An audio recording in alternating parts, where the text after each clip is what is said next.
साथियों, आज हम दो योग पर चर्चा करने वाले हैं। एक का नाम है समयोग, ये अति शुभ योग है। दूसरे योग का नाम है अधम योग, यह एक अशुभ योग है। दोनों ही योग सूर्य और चंद्र द्वारा बनते हैं, बस केवल एक सूक्ष्म सा अंतर है। राम राम साथियों, कैसे हैं आप? मेरा नाम वीना कपिल है। ज्योतिष क्योरी चैनल पर आपका हार्दिक स्वागत करती हूँ। कुंडली के दूसरे, पांचवें, आठवें और एकादश भावों को पनफर भाव कहा जाता है।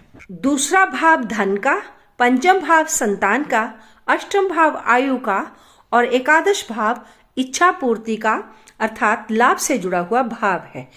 कुंडली में सूर्य पिता, आत्मा, सत्ता और हमारे बाहरी व्यक्तित्व की पहचान है, जबकि चंद्रमा मन, माता और भावनाओं का कारक है। समयोग हमारी आत्मा और आंतरिक मन दोनों का सुंदर सुमेल करता है। इस योग के कारण व्यक्ति लक्ष्य की प्राप्ति के लिए मानसिक रूप से मजबूत होता है। इस योग में गिनती लगन से नहीं, बल्कि जिस भी भाव में सूर्य बैठा होगा वहां से शुरू करके चंद्रमा तक गिनती करते जाना है। अब सूर्य चाहे लगन में बैठा हो, चाहे दूसरे भाव में हो, तीसरे में हो, चतुर्थ में हो, अर्थात कुंडली के 1 से लेकर 12 भावों में से वो कोई भी भाव हो सकता है। गिनती वहीं से शुरू करेंगे, यहाँ पर सूर्य बैठा है। यदि सूर्य से दूसरे ही स्थान पर चंद्रमा बैठा होगा तो ऐसा सूर्य उस भाव से संबंधित तत्व के धन में वृद्धि करेगा। यदि सूर्य से गिनती करने पर चंद्रमा पंचम स्थान में स्थित होगा तो उस भाव से संबंधित जश, मान, प्रतिष्ठा में वृद्धि करेगा। यदि सूर्य से चंद्रमा अष्टम स्थान में स्थित होगा तो उस भाव से संबंधित तत्व की आयु में वृद्धि करेगा। यदि सूर्य की स्थिति चंद्रमा से एकादश स्थान में हुई तो उस भाव के तत्व से संबंधित लाभ में वृद्धि करेगा। ये योग शुभ योग माना जाता है क्योंकि यह स्थिति धन, धान्य, मान, सम्मान और भाग्य में वृद्धि करती है, जिससे जीवन में सुख समृद्धि आती है। विशेषकर यदि ये भाव शुभ ग्रहों से भी दृष्ट हो।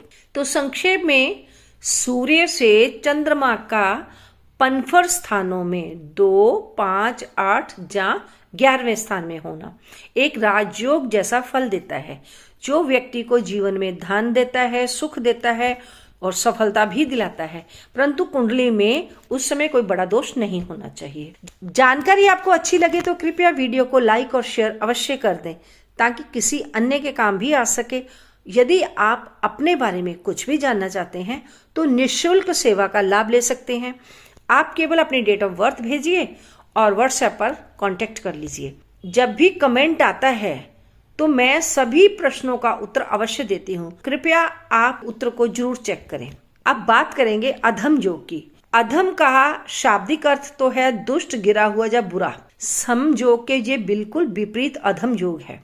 कुंडली में सूर्य किसी भी भाव में हो, वहां से सूर्य की चंद्र से दूरी कुंडली के केंद्रगत स्थानों में होने से एक बहुत ही कष्टकारी बुरे अधम नाम के योग का निर्माण करेगी। यदि सूर्य के साथ ही चंद्रमा बैठ जाए, क्योंकि केंद्र स्थान 1, 4, 7 और 10 स्थानों को कहते हैं, तो 1 अर्थात सूर्य के साथ ही बैठा हो।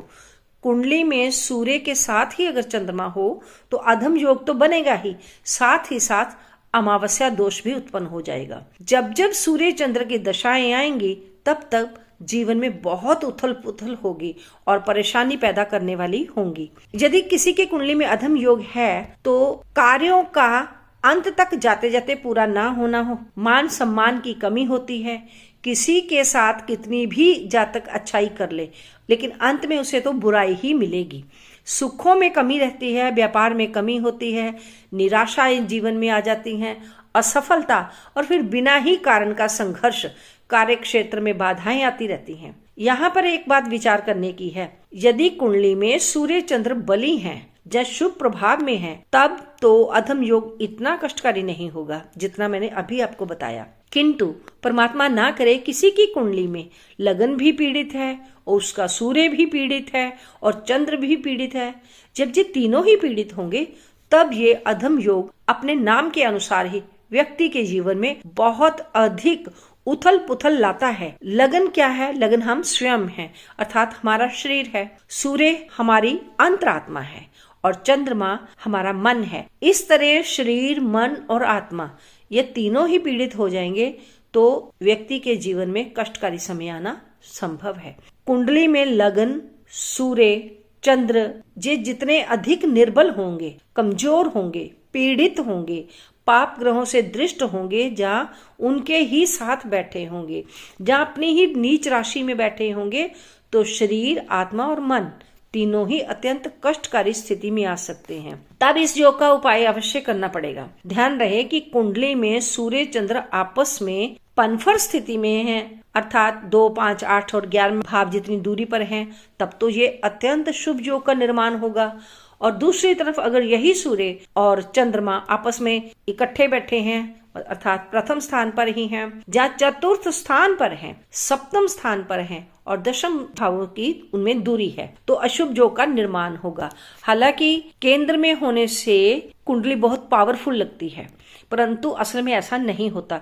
जब जब सूर्य और चंद्रमा की दशाएं आएंगी तब तब उन दशाओं में बहुत परेशानी मिलेगी। अब ये परेशानी सूर्य और चंद्र पर कितने अधिक बुरे या शुभ प्रभाव हैं उसी के अनुपात में होगी। मान लो एक ही प्रभाव है तो कम होगी। लगन भाव पर, चंद्र पर और सूर्य पर जितने भी अधिक पाप और दुष्ट ग्रहों का प्रभाव होगा उतनी ही अधिक तकलीफ होगी। जितने शुभ ग्रहों का साथ मिलता जाएगा उतनी ही तकलीफ में कमी भी होती जाएगी। आपने वीडियो को अंत तक देखा उसके लिए बहुत बहुत धन्यवाद। आज के लिए तो बस इतना ही। जल्द ही मिलती हूँ एक नई जानकारी के साथ। तब तक आप अपना ध्यान रखें, स्वस्थ रहें, मस्त रहें, खुश रहें। ओम नमः शिवाय।